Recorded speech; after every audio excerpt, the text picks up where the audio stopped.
His laughter still echoes in my mind. "Economy means this is all you can handle," he said, laughing like it was the funniest thing in the world. Mr. Edward Grant, our CEO, stood in front of the entire team with a big grin on his face while he casually destroyed our hopes in one meeting.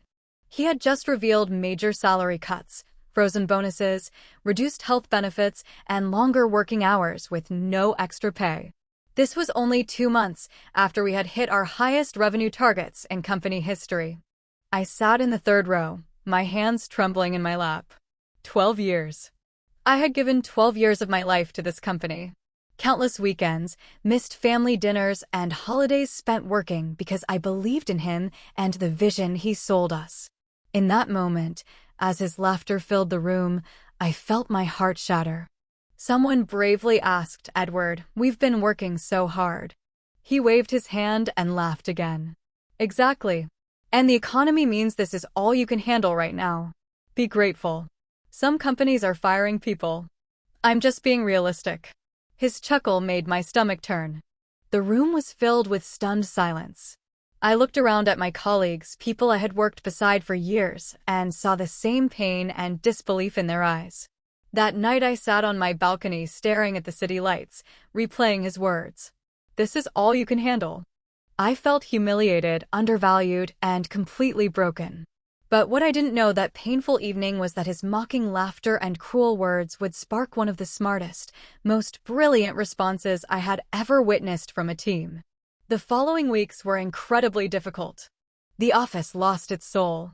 People who used to stay late and give their best now did the absolute minimum. Motivation died. Trust was gone. A few of our top performers started interviewing elsewhere. Edward, on the other hand, continued living his lavish life, posting pictures from luxury resorts and driving his new imported car while telling us the economy was too tough. Every meeting, he would repeat his favorite line with that same arrogant laugh.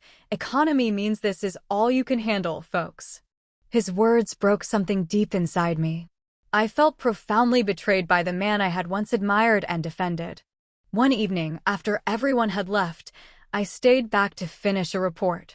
While searching through the shared drive, I found files I was never meant to see. Detailed records showed Edward had approved huge personal bonuses for himself and a few favorites. Company money was being spent on personal luxuries while he claimed we had to accept less. Tears rolled down my face as the full betrayal hit me. This wasn't about the economy. This was greed disguised as concern. I knew I couldn't carry this pain alone. That weekend, I invited a few trusted colleagues to my apartment. What started as a small group of hurt and angry people quickly grew. By the end of the night, 19 of us were there. We shared stories, evidence, and our broken trust. Instead of just venting, we decided to do something brilliant. We formed a quiet, strategic plan. Not loud or emotional, but smart and professional. Over the next 10 weeks, we worked in secret. Sarah from finance quietly compiled the real numbers. Michael created detailed performance reports. I coordinated everything. We built an airtight presentation that showed the truth without drama. The more Edward laughed and repeated his line, the more brilliant and united our response became. My heartbreak slowly turned into quiet confidence and strength. The moment came during the major quarterly review meeting with the board present. Edward stood at the front, full of confidence, and began his usual speech. As I've explained before, he said with a chuckle, "The economy means this is all you can handle right now." I stood up calmly. "Edward, before you continue, the team has prepared a response we'd like everyone to see." I connected my laptop. Slide after slide of clear, professional evidence appeared on the large screen. The real company profits. His personal bonuses. The luxury expenses. The difference between what he told us and what was actually happening. The room went completely silent. Edward's laughter stopped instantly. His face turned pale as he stared at the screen, stunned. He tried to speak but could only mumble, this is not." But one by one, my colleagues stood up and delivered their parts with calm brilliance.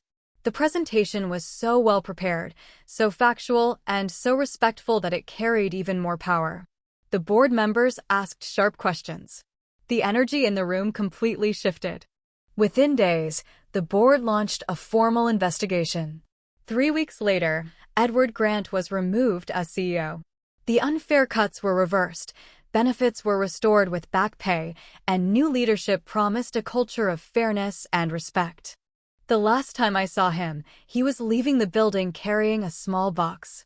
No more laughter. No more arrogance.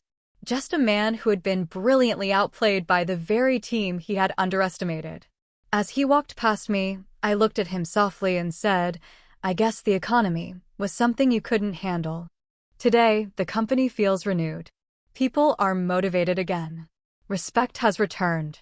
We proved that sometimes the most powerful response isn't anger, it's intelligence, unity, and truth. If there's one lesson I want you to take from this story, it's this: never let anyone laugh at your worth or convince you that you must accept less than you deserve. Your hard work has value. Your loyalty should be honored, not exploited. When someone tries to diminish you, respond with dignity and brilliance. The smartest revenge is often the quietest and most professional. Thank you for listening to my story. If you've ever been mocked or undervalued at work, know that you are not alone. Drop a comment below and tell me, what would your brilliant response be? Stay strong, stay smart, and never accept less than you truly deserve.